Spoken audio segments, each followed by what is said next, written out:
Shalom.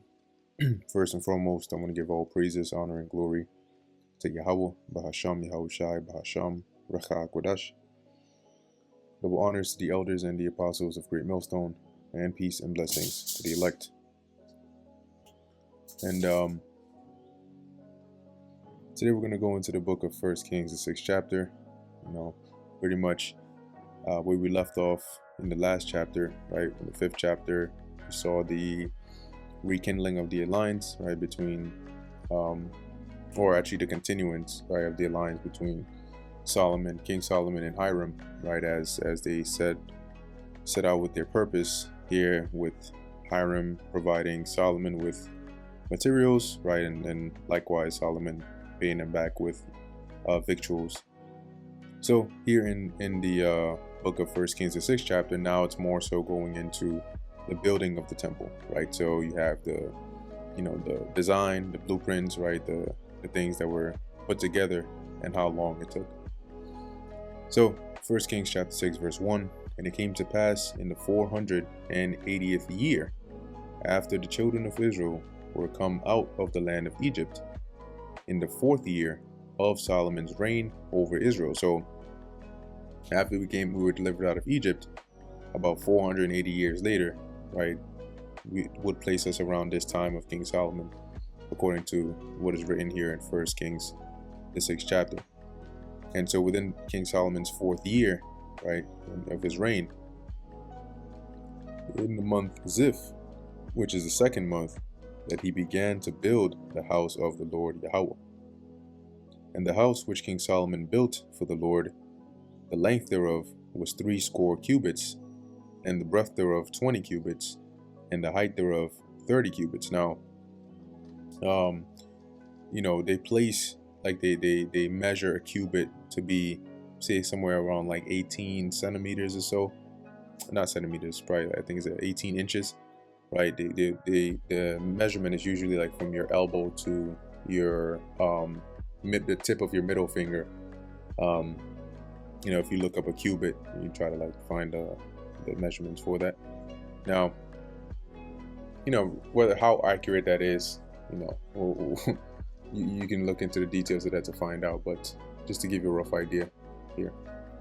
So anyway, you have 80 cubits, right? That's about 60 cubits, and the breadth thereof 20 cubits, and the height thereof 30 cubits. Now, if you do the math on that, I'm sure it might suffice here, right? Because let's say 60 cubits, right? So if we were to do like 18 times 60, that's about 1,080. Let's see, 1,080 inches to feet. That's about 90 feet, which is pretty tall. So I think that kind of checks out there. All right, so continuing where we at. Verse 3, and the porch before the temple of the house, 20 cubits was the length thereof, according to the breadth of the house, and 10 cubits was the breadth thereof before the house. And for the house he made windows of narrow lights. And against the wall of the house he built chambers round about, chambers being rooms. Against the walls of the house round about, both the temple and of the oracle, and he made chambers round about. Now, when you go into the word oracle here, it's referring to the Holy of Holies, right? The sacred place that only the high priest could go into once a year, which would house the Ark of the Covenant, right? So you can see the Holy of Holies is referred to as Holy of Holies because if you look up here, Bible tabernacle, and you just get an image, right? So trying to see, okay, this is all right. Let's see which one I want to go with. I think this should be fine. So when you take a look here at the tabernacle, you have the outer court, like in terms of the tabernacle in the wilderness, right? This is what it looked like before King Solomon, of course, as we're reading here, built it, turned it into a whole building. You had the court out here, right? You had the wall on the outside, and then this is where you would have the altar of sacrifice, right? So you would bring the animal, they had water and everything, and they would prepare the sacrifice here. Now this was considered the holy place, right? You would go in here, the holy place, you had the menorah, the shewbread, the altar of incense, and so on in here. And then within this holy place, you had the Holy of Holies, right? Which is the inner room in here, back here, where you had the Ark of the Covenant. So, I mean, if you think about it, the Holy of Holies would kind of make sense, right? It's a holy place within the holy place. Okay. So going back to First Kings, where we at with it? Right, and that's what the oracle is going into, right? The Holy of Holies, the innermost part, or the innermost room of the temple or tabernacle. So going back, First Kings chapter 6, verse, where we at?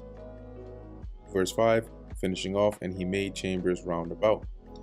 The nethermost chamber was 5 cubits broad, and the middle was 6 cubits broad, and the third was 7 cubits broad. For without in the wall of the house he made narrow rests round about, that the beams should be fastened in the walls of the house. And the house, when it was in building, was built of stone, made ready before it was brought thither, so that there was neither hammer nor axe nor any tool of iron heard in the house while it was in building. So all the stuff that they would use, they would prepare it ahead of time, and then once it was prepared, that's when they would bring it in. So there wouldn't be, construction, right? They wouldn't be doing all of that in the building. Verse 8, the door of the middle chamber was in the right side of the house, and they went up with winding stairs into the middle chamber, and out of the middle into the third. So he built the house and finished it, and covered the house with beams and boards of cedar. And in the previous lesson, we went into some of the properties of cedar wood, or the cedar tree, which made it very good for building projects and so on. And then he built chambers against all the house, 5 cubits high, and they rested in the house with timber of cedar.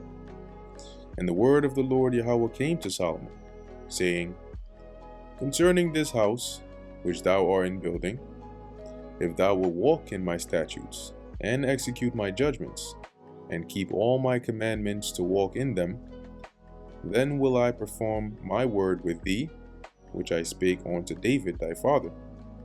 And I will dwell among the children of Israel, and will not forsake my people Israel. So that was the condition, right? You're building this house for me, but I'm only going to come and dwell in here and keep my presence here if you follow my ways, my statutes, my commandments. Verse 14. So Solomon built the house and finished it. And he built the walls of the house within with boards of cedar, both the floor of the house and the walls of the ceiling. And he covered them on the inside with wood, and covered the floor of the house with planks of fir. And he built 20 cubits on the sides of the house, both the floor and the walls with boards of cedar. He even built them for it within, even for the oracle, right, the Holy of Holies, even for the most holy place. And the house, that is, the temple before it, was 40 cubits long. And the cedar of the house within was carved with knops and open flowers. That was like the design. So the knobs are like, like knobs, like knob designs. All was cedar, there was no stone seen. And the oracle he prepared in the house within, to set there the ark of the covenant of the Lord Yahweh. And the oracle in the forepart was 20 cubits in length, and 20 cubits in breadth, and 20 cubits in height thereof. So the inside of the Holy of Holies, these were the measurements. And he overlaid it with pure gold, and so covered the altar, which was of cedar. So Solomon overlaid the house within with pure gold, and he made a partition by the chains of gold before the oracle, and he overlaid it with gold. And the whole house he overlaid with gold until he had finished all the house. Also the whole altar that was by the oracle he overlaid with gold. So that's the altar of incense. And within the oracle he made 2 cherubims of olive tree, each 10 cubits high. And 5 cubits was the one wing of the cherub, and 5 cubits the other wing of the cherub. From the uttermost part of the one wing onto the uttermost part of the other were 10 cubits. So the measurements, the distance between the length of the wings of the cherub. And the cherub is like the angel, right?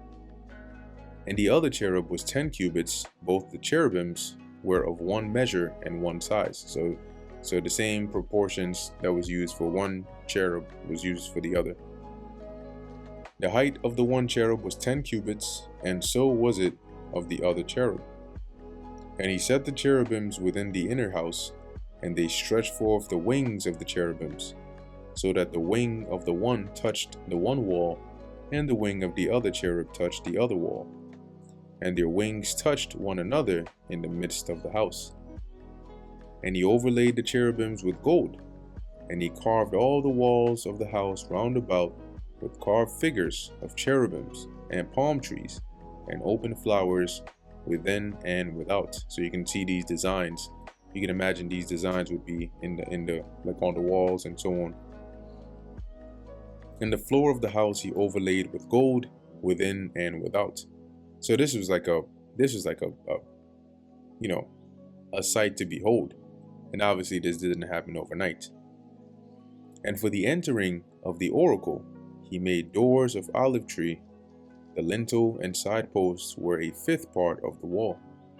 And this, you know, they say like meaning, I forget the exact terminology for this, but from the wall, you would sort of carve in 5 layers before the door, right? If that makes sense.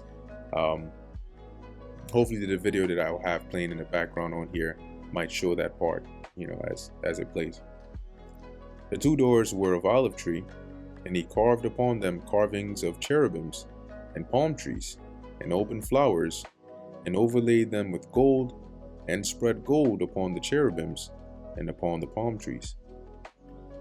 So also made he for the door of the temple posts of olive tree a 4th part of the wall. And the 2 doors were of fir trees, or were of fir tree. The 2 leaves of the one door were folding, and the 2 leaves of the other door were folding. And he carved thereon cherubims and palm trees and open flowers, and covered them with gold fitted upon that carved, or upon the carved work. And he built the inner court with 3 rows of hewn stone, and a row of cedar beams. In the 4th year was the foundation of the house of the Lord Yahweh laid, in the month Ziph. In the 11th year, in the month Bul, was which is the 8th month, was the house finished throughout all the parts thereof, and according to all the fashion of it, so was he 7 years in building it. So he started in the 4th year of his reign. He finished building the temple in the 11th year of his reign. So that took about 7 years, spiritual, right, completion. But it took about 7 years to finish building the temple of the Lord here. And that brings us to the end of the book of 1 Kings, the 6th chapter. So like I mentioned, this is more so going into the design, right, of the actual building of the temple by King Solomon. So with that, Lord willing, this was edifying to the elect. In closing, I want to give all praises, honor, and glory to Yahweh, Bahasham, Yahweh Shai, Bahasham, Racha, Kudash. And until next time, Shalom.